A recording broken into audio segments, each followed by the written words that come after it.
The massive space station hung in the darkness like a giant metal flower. Its 12 arms stretched out from the center, each one bigger than most cities on Earth. This was Galactic Council Station Omega-7, where the most important decisions in the galaxy were made. Captain Jake Morrison stood on the bridge of his ship, the UHS Meridian, watching the station grow larger on his screen. He had been to many places in his 20 years of service, but this station still made him feel small. The Meridian was a good ship, fast and well-armed, but it looked like a tiny bug next to the massive alien structure. "Captain, we're getting docking instructions," said his communications officer, Lieutenant Sam Davis. The young man looked nervous. This was his first diplomatic mission, and everyone knew how important it was. "Take us in, Sam," Morrison replied. He turned to look at the woman standing beside him. Ambassador Claire Watson was tall and thin, with gray hair pulled back in a neat style. Her blue eyes were calm, but Morrison could see the worry lines around them. She had been Earth's top diplomat for 15 years, and she knew this meeting could decide the fate of millions of humans. "How are you feeling, Ambassador?" Morrison asked quietly. Watson smiled, but it didn't reach her eyes. "Like we're about to find out if 50 years of peaceful relations means anything at all." The ship shook gently as it docked with the station. Morrison watched through the window as alien dock workers moved around their ship. Some looked like giant insects, others like walking crystals, and a few he couldn't even describe. After 50 years, humans were still the newest members of the Galactic Federation, and sometimes it showed. "Ambassador Watson, Lieutenant Commander. Alex Turner is here to see you," Davis announced. Turner walked onto the bridge carrying a datapad. He was a short, muscular man with dark hair and serious brown eyes. As Watson's military advisor, he knew more about alien weapons and tactics than almost any other human. "Ma'am, I just received the latest intelligence reports," Turner said, handing her the pad. "The Zephyrians hit another colony ship yesterday. The merchant vessel Golden Dream was carrying families to New Boston. 300 people, including 60 children." Watson's face went pale. "Survivors? None." Morrison felt his hands clench into fists. The Zephyrians had been attacking human ships and colonies for 18 months now. They were an old race, looking like giant praying mantises, with razor-sharp arms and cold, intelligent eyes. Their leader, High Commander Vextar, claimed that humans were settling on worlds that belonged to his empire. "That makes it 12 attacks this year," Watson said quietly. "Over 2,000 people dead." The three humans stood in silence for a moment. Through the window, they could see other ships arriving at the station. The sleek, living vessels of the Zephyrians were easy to spot, looking more like giant sea creatures than spaceships. There were also the crystal ships of the Ethereals. Being so old, they remembered when the galaxy was young. "The council meeting starts in 2 hours," Watson said finally. "Alex, I want you to come with me. If they ask about our military capabilities, I want accurate information." Turner nodded. "Ma'am, there's something else. Our intelligence suggests the Zephyrians are planning something big. A major attack on New Denver." New Denver was one of humanity's largest colonies, home to 3 million people. It was also on the edge of space that the Zephyrians claimed as their own. "How long do we have?" Morrison asked.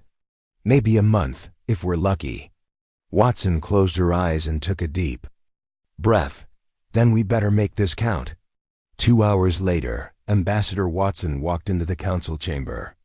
The room was enormous, with seats arranged in a circle around a central speaking platform. Each species had their own section, designed for their specific needs. The Aquatic Oceanic Federation sat in tanks of water, while the gas-dwelling Celestials floated in special atmosphere bubbles. Watson and Turner took their seats in the human section. It was smaller than most others, reflecting humanity's junior status in the Federation. Around them, Aliens of dozens of different species talked in languages that ranged from musical chirping to electronic buzzes. At the center of the chamber sat President Zerand of the Ethereals. His body was made of living crystal that glowed with soft blue light. He was over 3,000 years old, and his species had been leaders in the galaxy for millennia. "The emergency session will now begin," Zerand announced, his voice echoing strangely through the translation devices. "Ambassador Watson of the Human Federation has requested council intervention in the dispute with the Zephyrian Empire." Watson stood and walked to the central platform. She could feel hundreds of alien eyes watching her. Some looked curious, others bored, and a few seemed hostile. "Honored council members," she began, her voice carrying clearly through the chamber. "I come before you today not as a conqueror or an aggressor, but as someone asking for justice. For 18 months, the Zephyrian Empire has systematically attacked human civilians. Our merchant ships have been destroyed, our colonies bombed, our people murdered." She paused and looked around the chamber. Many of the aliens seemed uninterested, as if this was just another minor dispute between young species. "We have shown restraint that our ancestors would not understand," Watson continued. "We have tried negotiation, mediation, and compromise. We have offered to share disputed worlds, to pay compensation, to relocate our people. Every offer has been rejected with violence." High Commander Vextar rose from the Zephyrian section. He was 8 feet tall, with green-black chitin covering his body and 4 arms ending in blade-like claws. His compound eyes glittered as he spoke. "The humans settle on worlds that have belonged to my people for generations," he said, his voice like breaking glass. "They are weak mammals who think they can take what they want, because they have learned to build spaceships. We are simply reclaiming what is ours." "With respect, Commander Vextar," Watson replied, "the worlds in question were empty when we arrived. Your people had not visited them in over 200 years. According to galactic law, they were open for colonization. Galactic law written by species who never had to fight for their worlds," Vextar shot back. "The strong take what they can, the weak suffer what they must. This is the way of nature." Watson felt her temper rising, but she kept her voice calm. "Is the murder of children the way of nature, Commander? Is attacking unarmed merchant ships honorable combat?" "Enough," President Zerand interrupted. "This dispute has gone on long enough. The Council will hear final statements from both parties." Watson knew this was her last chance.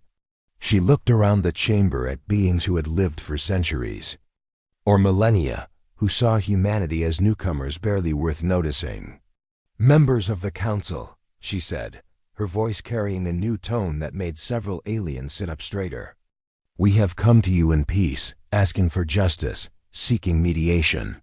We have absorbed attack after attack, loss after loss, hoping that wisdom would prevail over violence." She paused, and the chamber grew quiet. "But understand this clearly. We are not asking you to fight our battles for us. We are not begging for protection. We are giving you one final chance to intervene and stop this violence through peaceful means. Because if you choose not to act, if you decide that human lives don't matter, then we will handle this situation ourselves." Turner stood up in the human section, his face grim. He had seen the secret reports, knew what Earth's military had been preparing for the last 5 years. "Our patience has limits," Watson continued. "Our restraint is a choice, not a weakness. We are asking you one final time, stop the Zephyrian attacks on our people. Because if you don't, if you force us to solve this problem alone, then you will learn something about humanity that we hoped you would never need to know." She looked directly at President Zerand, then at Commander Vextar, then slowly around the entire chamber. "Do not make us angry." The words hung in the air like a threat and a promise. For a moment, the chamber was completely silent. Then President Zeranda's crystal form flickered with what might have been amusement. "Young ambassador," he said, his ancient voice full of condescension. "Your species has existed for merely moments in galactic time. The Zephyrians are an established power with a fleet that has conquered dozens of worlds. Perhaps you should consider relocating your colonies to safer areas rather than making threats you cannot fulfill." Several other council members made sounds that might have been agreement or laughter. The representative of the Celestials, a being of pure energy contained in a floating sphere, spoke next. "The humans are emotional creatures," the Celestial said in a voice like wind chimes. "They do not understand the complexities of galactic politics. This is a dispute over territory, nothing more. The Zephyrians have legitimate claims." Watson felt something cold settle in her stomach. These beings, with all their wisdom and age, were going to let her people die rather than inconvenience an established power. "The Council's decision is final," President Zorand announced. "We will not intervene in this territorial dispute. The Zephyrian Empire's claims have merit, and the humans must find their own solutions." Commander Vextar made a sound that might have been laughter. "Perhaps when you lose a few more colonies, you will learn to respect your betters," he said. To Watson, the alarm bells rang across New Denver Colony as the first Zephyrian ships appeared in the sky. Governor Lisa Harper stood in the emergency command center, watching the radar screens show dozens of bioships descending from orbit like angry insects. "How long until the first wave hits?" she asked Colonel Ben Hayes, the colony's military commander. 20 minutes, maybe less," Hayes replied, his face grim. He was a veteran of the Mars Rebellion, but he had never faced anything like this. "The evacuation transports are already lifting off, but we need more time." Through the windows of the command center, Harper could see streams of people running toward the spaceport. Families carried whatever they could, children crying as their parents hurried them along. The lucky ones had gotten seats on the early transports. The rest would have to wait and hope. "Sir, we're getting reports from the outer settlements," said Lieutenant Mary Johnson, the communications officer. "The Zephyrians are landing troops at Farm Station 7 and Mining Post Delta." Hayes grabbed his rifle and headed for the door. "Governor, I'm taking what men I can to slow them down. Every minute we buy means more people get off this rock." Harper nodded. "Good luck, Ben." As Hayes left, Harper opened a secure channel to Admiral Phillips back on Earth. The Admiral's face appeared on the screen, looking older than Harper remembered. "Lisa, how bad is it?" Phillips asked. "Bad enough. They brought everything they had. At least 200 bioships, maybe more. Ben's boys will fight, but we both know how this ends." Phillips was quiet for a moment. "The President sends his regards. He wants you to know that what happens today won't be forgotten." Harper understood. New Denver wasn't really supposed to be defended. It was bait, and now the trap was about to be sprung. "Kate, these are good people. Farmers, miners, shopkeepers. They don't deserve this. No, they don't. But sometimes good people have to suffer so that something better can be built from the ashes." The transmission ended, and Harper was alone with her thoughts. Outside, she could hear the distant sound of explosions as the first Zephyrian drop pods hit the ground. On the other side of the colony, Colonel Hayes and his men had taken positions behind the mining equipment. They had maybe 300 soldiers against thousands of Zephyrian warriors. The math was simple, but Hayes had learned long ago that sometimes you fought not because you could win, but because it was the right thing to do. "Here they come," whispered Sergeant Tom Wilson, pointing toward the tree line. The Zephyrians moved through the forest like deadly shadows. 8 feet tall, covered in green-black chitin, with 4 arms ending in razor-sharp claws. Their compound eyes glittered with intelligence and hunger. These were not mindless beasts, but skilled warriors who had conquered dozens of worlds. Hayes opened fire first, his plasma rifle burning a hole through the lead warrior's chest. Then all hell broke loose as both sides began shooting. The humans had better weapons, But the Zephyrians had numbers and didn't seem to care about casualties. "Fall back to checkpoint 2, Hayes ordered as his men were slowly pushed back. "Make them pay for every inch." Meanwhile, across the galaxy, news crews were broadcasting the attack live. The footage was horrifying. Zephyrian warriors hunting human families through burning streets. Children hiding in schools while the walls were torn apart around them. Elderly people who couldn't run fast enough being cut down without mercy. In the Galactic Council chamber, President Zurand watched the reports with what looked like indifference. When asked for comment, he simply said, "The humans chose to settle in disputed territory. This is natural selection on a galactic scale." But the president didn't know that deep in human space, things were already changing. Admiral Phillips stood on the bridge of the massive carrier U.S. Constitution, watching as ships from across the human fleet gathered around her. These weren't the exploration vessels and trade ships the galaxy was used to seeing. These were warships built in secret. Over the last 5 years, "Admiral, the fleet is assembled," reported Captain Steve Rogers, Phillips' chief of staff. 12 heavy carriers, 36 battleships, and over 200 smaller vessels. All crews are at battle stations. Phillips nodded. The human fleet looked impressive, but she knew it was still smaller than what the Zephyrians could field. That didn't matter. This wasn't about matching ship for ship. This was about showing the galaxy that humanity had been holding back. "Signal. All ships," Phillips ordered. "Begin Phase 2. Across human space, civilian populations were already moving to heavily fortified core worlds. But the real surprise was what happened to the military installations the galaxy thought were simple research stations. Blast doors opened to reveal massive weapons platforms. Underground factories that supposedly made farming equipment started producing warships. Remote outposts activated sensor arrays that had been disguised as communication dishes. The first hint of what was coming happened near the Kepler system, where Captain Morrison commanded a small patrol group. His ship, the Wolverine, encountered a Zephyrian scouting force of 12 bioships. The Zephyrian commander, a veteran named Krethak, sent the usual demand for surrender. His bioship was 3 times the size of the human vessel, and he had 11 more ships backing him up. It should have been an easy victory. "Human vessel, you will surrender immediately or be destroyed," Krethak transmitted. Morrison's reply was short and simple. "No." The battle lasted exactly 7 minutes and 32 seconds.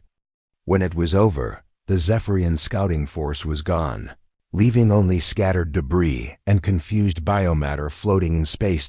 What shocked Krethak in his final moments wasn't just that the humans had won, but how they had won.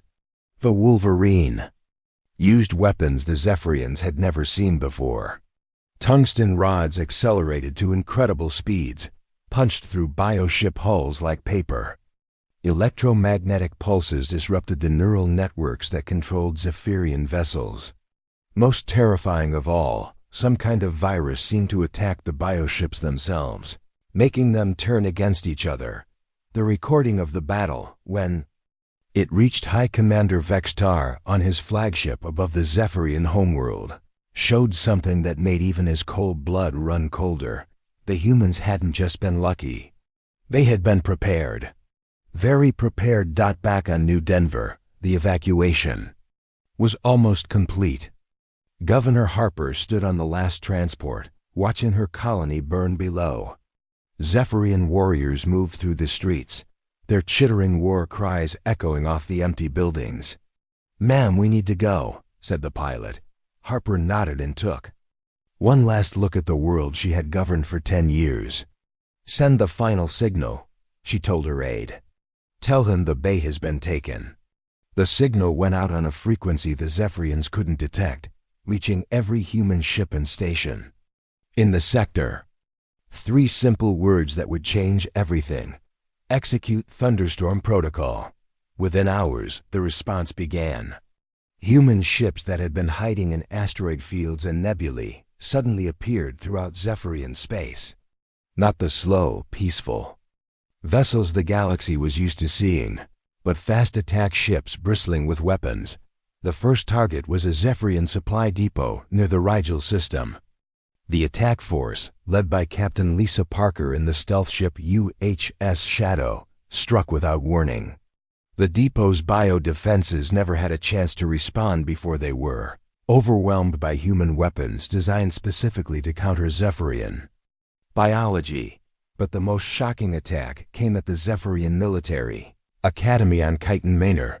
Instead of destroying the facility, the human strike force deployed something the Zephyrians had never encountered before: bioagents that didn't kill but changed behavior. Within hours, the Zephyrian cadets and instructors stopped fighting entirely. They began tending to wounded enemies, offering medical aid to human prisoners, and showing emotions that Zephyrians weren't supposed to have. The Academy's commander, General Vex Call, sent a desperate message to High Command. "The humans have done something to us. My warriors refuse to fight. They speak of peace and mercy. This is not natural. This is not Zephyrian." Dr. Rachel Stone, working from her laboratory aboard the Constitution, monitored the results of her life's work. For 5 years, she had studied captured Zephyrian biotechnology, learning how their neural networks functioned. The virus she had created didn't destroy those networks, but rewrote them, removing the aggressive impulses that drove Zephyrian society. "Admiral, the bioagent is working better than expected," she reported to Phillips. "We're seeing behavior modification in over 90% of exposed subjects. The effect appears to be permanent." Phillips studied the reports coming in from across Zephyrian space. In just 48 hours, human forces had struck 17 targets simultaneously. Not one attack had failed. Not one human ship had been lost. The coordination was perfect, the timing flawless. "How long have we been planning this?" asked Captain Rogers. "Since the first Zephyrian attack 18 months ago," Phillips replied. "Every diplomatic meeting, every peace offer, every delay was buying us time to prepare. The President knew it would come to this eventually." On the Zephyrian homeworld of Chiton Prime, High Commander Vex Tar paced in his command chamber. The reports coming in made no sense. Human forces were appearing everywhere at once, using weapons and tactics as people had never encountered. Worse, they weren't trying to destroy Zephyrian civilization.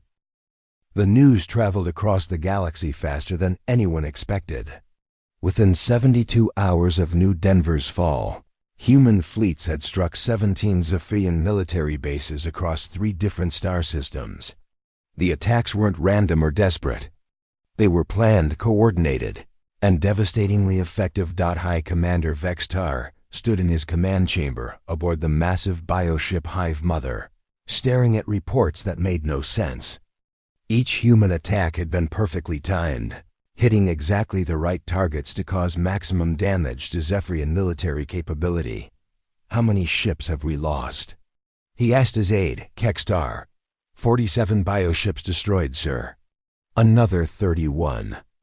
Damaged beyond repair. But sir, that's not the worst part." Vex Tar's compound eyes focused on the younger warrior. "What do you mean?" "The bases they hit, sir. They weren't chosen randomly. Every single one was a key supply depot, communication hub, or training facility. It's like they knew exactly which targets would hurt us most." On the bridge of the UHS Constitution, Admiral Phillips reviewed the same reports with satisfaction. Around her, the massive carrier hummed with activity as hundreds of crew members coordinated the largest military operation in human history. "Phase 3 is complete, Admiral," reported Captain Rogers. "All primary targets have been neutralized. Zephyrian military command structure is severely damaged." Phillips nodded. The plan was working better than they had hoped. Years of careful intelligence gathering were paying off. Human spies, disguised as traitors and diplomats, had mapped every important Zephyrian facility in their territory. "What's the status on the bioagent deployment?" Phillips asked. Dr. Stone looked up from her monitoring station. "Better than expected, Admiral. We're seeing behavior modification in 70% of exposed Zephyrian forces. The warriors who have been affected are refusing orders to attack civilian targets." The bioagent was Dr. Stone's masterpiece. Unlike conventional weapons that destroyed, it rewrote the neural pathways that made Zephyrians aggressive. Warriors who had spent their lives conquering suddenly found themselves unable to harm others. Captain Morrison, now commanding a squadron of attack ships, reported in from the front lines.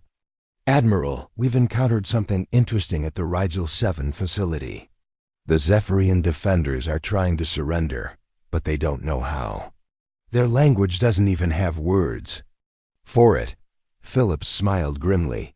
"Teach them, Captain. Show them that humans know the difference between enemies and former enemies." Across the galaxy, other species watched the conflict with growing amazement and fear. In the Saurian Senate, General Rexter addressed his people's leaders. "The humans are not fighting like any species we have encountered," he said, his scaled face showing deep concern. "They are not trying to conquer Zephyrian worlds.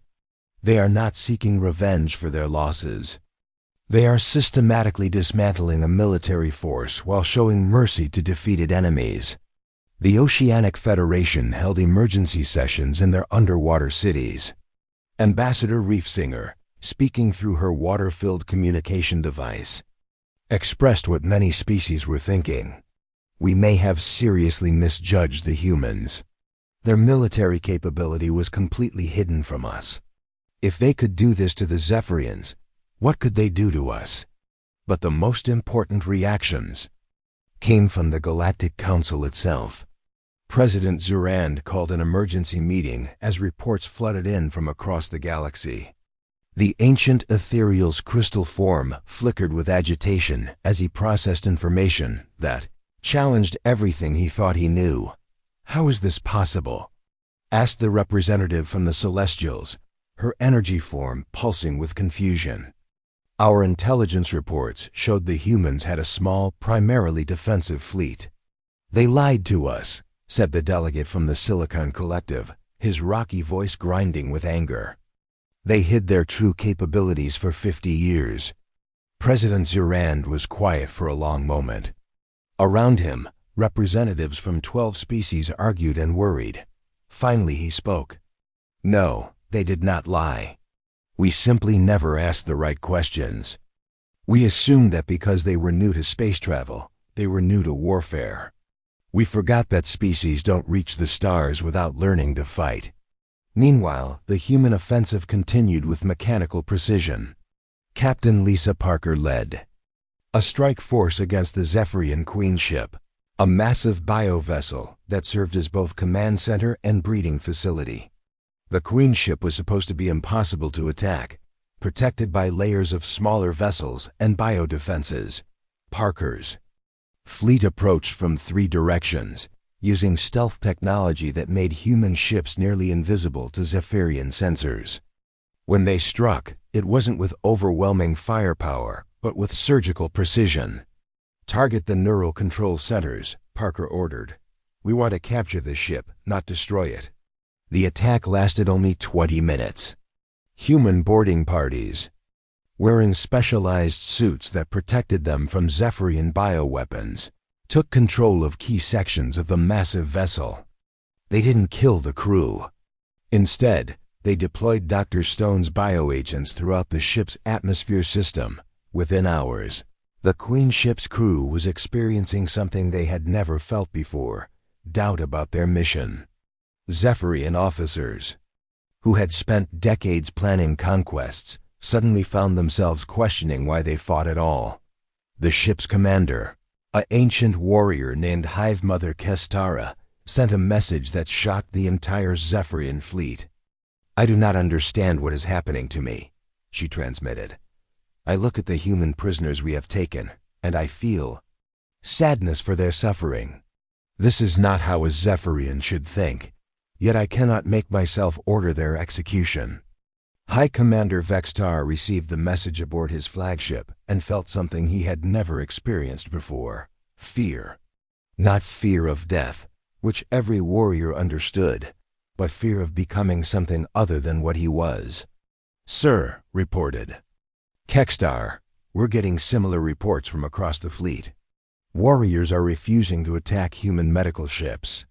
Some are actually helping human wounded." Vextar made a decision that would have been impossible for any Zephyrian leader before the bioagent exposure.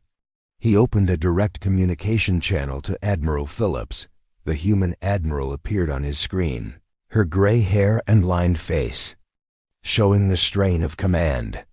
Behind her, Vextar could see the busy activity of a military operation, but also something else. Human crew members were treating Zephyrian prisoners with what looked like kindness. "Admiral Phillips," Vextar said, struggling with concepts his language barely contained, "I wish to discuss ... terms." Phillips studied the alien commander. She could see the confusion in his compound eyes, the way his normally aggressive posture had changed. The bioagent was working even on the Zephyrian leadership. "What kind of terms, Commander?" "I do not know the words," Vextar admitted. "My people have been warriors for thousands of years. We know conquest and defeat, victory and death. But this thing you have done to us, we do not know how to respond to mercy." Dr. Stone, listening from her station, felt a mixture of pride and sadness. Her weapon was working exactly as designed, but seeing its effects on an entire species was sobering. "Commander," Phillips said carefully, "we never wanted to fight you. We wanted to live in peace. You forced this conflict by attacking our people." "Yes," Vextar said, and the admission seemed to cause him physical pain. "We thought you were weak. We thought might made right. But you have shown us something we did not know existed. You have shown us that the strong can choose to be gentle." The conversation was broadcast across both fleets, and the effect was immediate. Zephyrian ships began powering down their weapons. Human vessels responded by offering medical aid and supplies. Captain Jake Martinez, commanding the intelligence ship UHS Phantom, reported something even more remarkable. "Admiral, we're detecting massive changes in Zephyrian communication patterns. They're not just talking about surrender. They're asking questions about concepts like forgiveness and cooperation." The transformation was spreading beyond just the military. On Zephyrian worlds where the bioagent had been deployed, civilian populations were experiencing similar changes. Workers who had spent their lives building weapons were asking to build hospitals instead. Scientists who had developed new ways to kill were suddenly interested in preserving life. But the most significant change came from an unexpected source. Young Zephyrians, those who had not yet been fully shaped by their species' warrior culture, proved especially susceptible to the bioagent's effects. They began reaching out to human communication channels, asking questions that no Zephyrian had ever asked before. "Why do you show mercy to enemies?" One young Zephyrian asked during a broadcast that reached across the galaxy. "Why do you heal those who tried to hurt you?" The answer came from an unexpected source. Ambassador Watson, now aboard one of the hospital ships treating wounded from both sides, responded personally. "Because," she said, her voice carrying across space to millions of listeners, "we learned long ago that the purpose of strength is not to dominate others, but to protect those who cannot protect themselves. Even former enemies can become friends if you give them the chance." The message reached President Zurand in his crystal chamber on the ethereal homeworld. For the first time in 3,000 years, the ancient being felt something approaching shame. The emergency session of the Galactic Council was unlike any meeting in the organization's 1,000-year history. Representatives from every major species sat in stunned silence as reports flooded in from across the galaxy. In just 3 weeks, Humanity had completely changed the nature of galactic warfare. President Zoranda's crystal form flickered with what observers could only describe as distress. Around him, delegates who had lived for centuries struggled to understand what they were witnessing.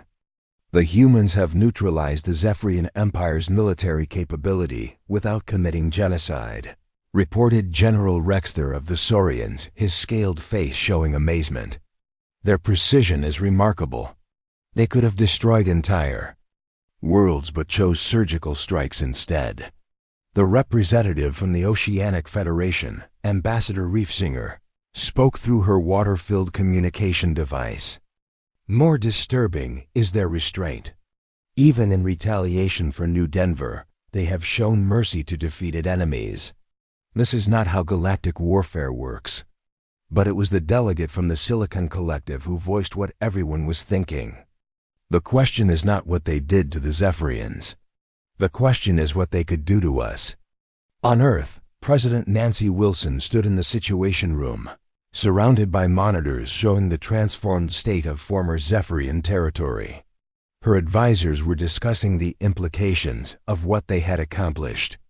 "Madam President," said Secretary of Defense Robert Clark, "Admiral Phillips reports that 90% of Zephyrian military forces have either surrendered or are actively cooperating with our reconstruction efforts." Wilson nodded, but her expression remained serious. "And the Council's response?" "They're scared," replied Director of Intelligence Karen Smith. "For the first time in galactic history, a young species has demonstrated capabilities that rival the elder races. They're realizing they know nothing about our true nature." Wilson walked to the window overlooking the gardens where children from 17 different worlds now played together, part of an exchange program that had grown from the peace negotiations. It's time they learned who we really are. Across the galaxy, the revelation was beginning in earnest. Dr. Marcus Webb, Earth's leading expert on alien psychology, was dispatched to brief key galactic leaders. His first stop was the ethereal homeworld, where he met with President Zorand in person. The crystal being's chamber was ancient beyond human understanding, filled with memory crystals that stored the experiences of thousands of years. Zorand himself was older than human civilization, yet he listened to Webb with the attention of a student. "You assumed we were young and inexperienced because we only recently achieved space travel," Webb explained, his voice echoing strangely in the crystal chamber. "You forgot to consider what we learned during our long journey to the stars." Webb activated a holographic display showing Earth's history. Images of ancient battles, medieval warfare, modern conflicts, and space-age strategies filled the chamber. While other species developed space travel over millennia, gradually expanding their conflicts to the stars, we compressed our entire learning process into just a few centuries. We learned everything about warfare while still trapped on one world. Zoran studied the images with growing understanding. "You fought yourselves, constantly, for thousands of years. Every type of conflict you can imagine," Webb confirmed. "Nation against nation, ideology against ideology, even global wars that threatened our entire species. We learned not just how to fight, but how to end fights, how to turn enemies into allies, how to build peace from the ashes of war." The revelation was spreading to other species as well. Captain Sarah Mitchell, leading a diplomatic mission to the celestial gas giants, presented similar briefings to the energy beings who had dominated galactic politics for eons. "Your species fights based on biological imperatives," Mitchell explained. "To the swirling energy forms. Zephyrians fight because they evolved as predators. Saurians fight to defend territory. Even you Celestials compete for energy sources. But humans developed warfare as a science, divorced from our basic biology. The implications were staggering. While other species had predictable fighting patterns based on their evolution, humans had created warfare as an art form, constantly adapting and evolving their tactics. Meanwhile, in former Zephyrian space, The transformation continued to amaze observers from across the galaxy. High Commander Vextar, now working directly with Admiral Phillips, was struggling to understand concepts that had no equivalent in his language. "Admiral," Vextar said during one of their planning sessions, "my people are asking questions I cannot answer. They want to know why you heal warriors who tried to kill you. They want to know why you share food with those who destroyed your colonies."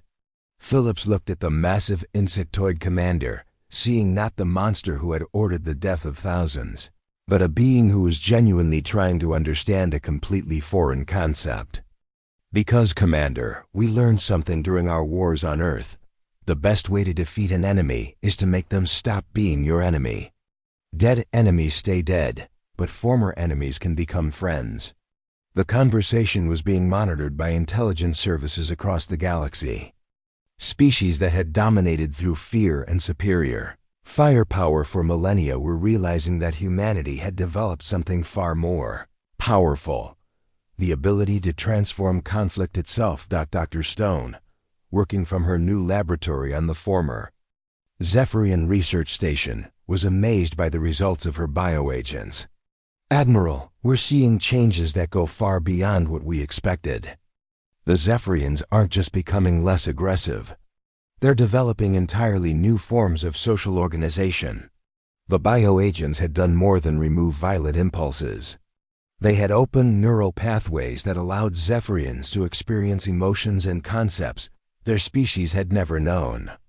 Cooperation, empathy, and even artistic creativity were emerging in a species that had known only warfare for thousands of years. Reports reached the Galactic Council of Zephyrian Artists, creating sculptures dedicated to peace. Zephyrian scientists sharing their research freely with other species, and Zephyrian leaders asking for guidance on how to govern without oppression. But the most shocking development came when economic data began to emerge. Human technology, previously dismissed as primitive, was proving to be incredibly sophisticated in ways the galaxy hadn't recognized. Commander Angela Torres, leading the analysis team studying galactic reactions, presented her findings to Admiral Phillips. "Ma'am, 17 species have requested formal military exchanges with Earthfleet. The Oceanic Federation wants to purchase our stealth technology. Even the Celestials are asking for consultations on conflict resolution." The human approach to warfare was revolutionizing more than just military tactics. Human medicine, developed from Dr. Stone's research, was advancing treatment across multiple species. Human strategic thinking was being studied in military academies throughout the galaxy. Most importantly, humanity's demonstrated ability to end conflicts through transformation rather than destruction was changing how species viewed each other. The Verdanian plant people, previously intimidated by more aggressive races, began to study human diplomatic strategies. The Crystallians of the Outer Rim requested human advisors for their first military force. Captain Morrison, now promoted to Admiral and commanding the Joint Species Peacekeeping Fleet, addressed a gathering of young officers from 19 different worlds. "Strength isn't about the size of your fleet or the power of your weapons," he told them. "It's about the wisdom to know when to fight, the skill to fight effectively when necessary, and the restraint to stop fighting when you've achieved your objectives." The words were broadcast across the galaxy, and their impact was immediate. Military doctrines that had remained unchanged for centuries were being rewritten. Ancient species were questioning assumptions they had held for millennia. On the Saurian homeworld, General Rexter addressed his people's military academy. "We have spent generations learning how to be better warriors. The humans have taught us something more valuable, how to be better beings." Similar scenes were playing out across the galaxy. The insectoid Mantari were developing new forms of communication based on human diplomatic protocols. The crystalline ethereals were studying human emotional responses to understand concepts they had never experienced. But perhaps the most significant change was occurring among the galaxy's younger species. Races that had been marginalized by the elder powers were suddenly finding their voices. The humans had proven that age and established power meant nothing compared to intelligence, preparation, and the willingness to think differently. President Zurand, in a private communication with President Wilson, expressed what many elder species were feeling. "We ruled this galaxy for thousands of years by maintaining the status quo. You have shown us that the status quo was not inevitable, it was simply unchallenged." Wilson's response would be remembered in galactic history books for generations. "Mr. President, we never wanted to challenge anything. We just wanted to live in peace. But when peace was denied to us, we had to show the galaxy that there are consequences for ignoring justice." As reports continued to flow in from across the transformed regions of space, one fact became undeniably clear. 1 year after the conflict that changed everything, Ambassador Claire Watson returned to Galactic Council Station Omega-7. The massive station looked the same from the outside, but everything else had changed completely. As Watson walked through the corridors, she saw things that would have been impossible just 2 years ago. Zephyrian workers were installing new security systems designed by human engineers. Saurian diplomats were discussing trade agreements with Oceanic Federation representatives. Most remarkable of all, species that had barely spoken to each other for centuries were working together on joint projects. The council chamber itself had been rebuilt. Instead of the old system where ancient species sat in positions of honor, while newer races were placed in smaller sections, every species now had equal representation. The change wasn't just symbolic. It represented a complete shift in how galactic politics worked. President Zurand, his crystal form now showing what observers had learned to recognize as humility, opened the session with words that would have been unthinkable before the human intervention. "This council failed in its most basic duty," he announced to the assembled representatives. "We allowed injustice to continue because it was convenient. We ignored the warnings of a member species because they seemed young and weak. Our failure led to a conflict that could have been avoided." Watson took her place at the podium, but this time the chamber rose in respectful silence as she entered. She could see faces from dozens of species, many of whom now looked to humanity for guidance on issues they had never considered before. "Honored representatives," Watson began, "we gather today not to celebrate victory, but to remember the cost of ignoring justice. The memorial we will dedicate today honors not just the human victims of Zephyrian aggression, but all beings who have suffered because the strong refuse to protect the weak." In the audience, High Commander Vextar sat beside Human Admiral Phillips. The transformation in the Zephyrian leader was remarkable. The bioagents had not just removed his aggressive impulses, they had allowed him to develop concepts that his species had never known. He now understood regret, compassion, and the desire to make amends for past wrongs. "Admiral," Vextar whispered, "my people have asked me to express something we have never said before. We are sorry, not just for the attacks, but for the arrogance that made us think might gave us the right to take what we wanted." Phillips nodded. She had heard similar words from dozens of former enemies over the past year. The bioagents had done more than end the war. They had created the possibility for genuine peace. The memorial service took place on New Denver, which had been rebuilt as a joint project between humans and Zephyrians. The new city was beautiful, combining human architecture with Zephyrian biotechnology in ways that neither species could have achieved alone. Governor Lisa Harper, who had escaped during the original attack, now governed a colony that was home to 17 different species. She stood before the memorial wall, reading names of those who had died in the conflict. "We remember not their deaths, but what their sacrifice made possible," Harper said, her voice carrying across the plaza where thousands of beings from across the galaxy had gathered. "From their loss we built something better." The memorial itself was remarkable. Human designers had worked with Zephyrian bioengineers to create a living monument that grew and changed over time. Plants from dozens of worlds grew together in patterns that spelled out words of peace in hundreds of languages.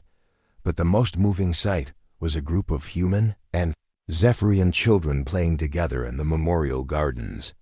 Their laughter echoed. Across the plaza, a sound that represented the future both species were building together. Dr. Rachel Stone, now director of the Interspecies Medical Research Institute, watched the children with satisfaction. Her bioagents had made this possible, but the real work of building peace had been done by ordinary people choosing to forgive and work together. "Doctor, the latest reports from the outer colonies," said her assistant, Dr. Kevin Park, handing her a data pad. Stone reviewed the information with amazement. The bioagents had spread far beyond their original targets. Zephyrian traders were carrying the modified organisms to distant worlds, where they were having unexpected effects on other aggressive species. "Kevin, look at this," Stone said, pointing to a report from the Rigel system. "The Montari pirates, who have been raiding shipping lanes for decades, just requested medical assistance. They want to understand why they suddenly feel guilty about their attacks." The transformation was spreading across the galaxy in ways no one had predicted. Species that had been locked in conflicts for generations were suddenly asking questions about peace that they had never considered before. Captain Jake Morrison, now Admiral Morrison and commanding the Joint Species Peacekeeping Fleet, received daily reports of former enemies working together. His flagship, the UHS Unity, was crewed by beings from 23 different worlds, all working toward the same goal of maintaining the peace that humanity had made possible. "Admiral, we're receiving a request from the Outer Rim Coalition," reported his communications officer, Lieutenant Susan Carter. "They want human advisors to help resolve a territorial dispute without violence." Morrison smiled. 6 months ago, the Outer Rim Coalition had been a group of aggressive mining worlds that solved disputes through military action. Now they were asking for help in finding peaceful solutions. "Send confirmation," Morrison ordered. "Tell them we'll have a team there within the week." The University of New Geneva had become a center of learning for the entire galaxy. Students from 47 different worlds studied what was now called applied conflict resolution. Earth's history, both its wars and its peacemaking efforts, had become required study for diplomatic services throughout known space. Professor David Chun, formerly a military strategist and now head of the university's Peace Studies program, lectured to a class that included young beings from species that had been enemies just years before. The key to human success wasn't superior technology or greater numbers, Chun explained to his mixed audience. It was our willingness to study our enemies so thoroughly that we could understand them better than they understood themselves. A young Zephyrian student, one of the first of her species to attend a human university, raised her hand. "Professor, why did humans choose to change us instead of destroying us?" Chun considered the question carefully. "Because we learned something during our own wars. Destroying enemies is easy. Creating friends from former enemies is difficult, but it's the only way to build lasting peace." The economic transformation had been as dramatic as the military one. Human technology, once dismissed as primitive, was now sought after throughout the galaxy. Dr. Stone's medical advances had revolutionized treatment for dozens of species. Human strategic thinking was being applied to everything from trade, negotiations to resource management. But perhaps the most significant change was in how the galaxy's younger species saw themselves. The Verdanians had established their first interstellar colony, protected by defense systems based on human designs. The Crystallians had negotiated their first trade agreements as equals rather than junior partners. Captain Lisa Parker, now commanding the exploration vessel UHS Discovery, was leading joint missions that included species that had never worked together before. Her crew was mapping new star systems while also serving as mobile diplomats, carrying the message of cooperation to distant worlds. "Captain, we're receiving a distress signal from the Vega system," reported her science officer, Dr. Amanda Ross. "It appears to be from a previously unknown species." Parker nodded.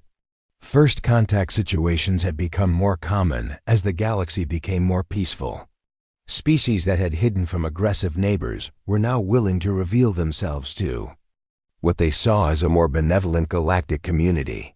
"Set course for Vega, and send word to the Council that we may have new friends to welcome." The final ceremony of the Memorial Week took place aboard Admiral Phillips' flagship, the UHS Constitution.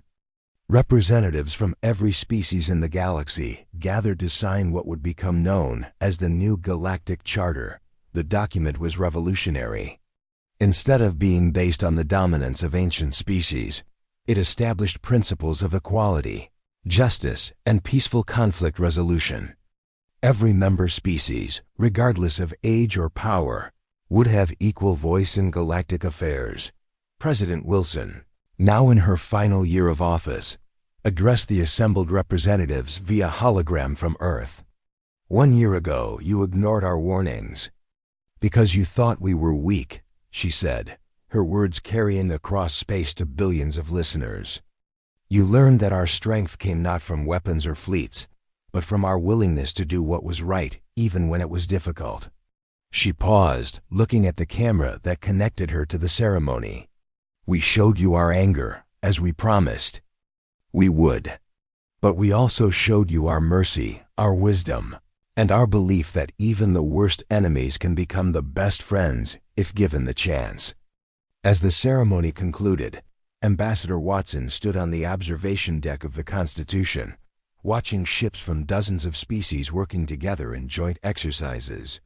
Beside her, Admiral Phillips reflected on how much had changed. "Do you think we did the right thing, Claire?" Phillips asked.